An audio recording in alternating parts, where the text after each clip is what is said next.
हनुमान् श्रीपदो वायुपुत्रो रुद्रो नघोजरः अमृत्यवीरवीरश्च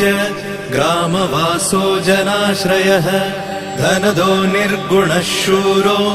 वीरो निधिपतिर्मुनिः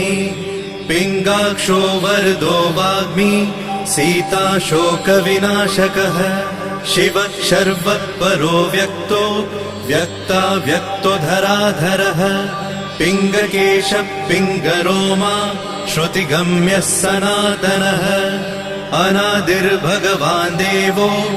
विश्वहेतुर्जनाश्रयः आरोग्यकर्ता विश्वेशो विश्वनाथो हरीश्वरः भर्गो रामो रामभक्तः कल्याणप्रकृतिस्थिरः विश्वम्भरो विश्वमूर्तिर्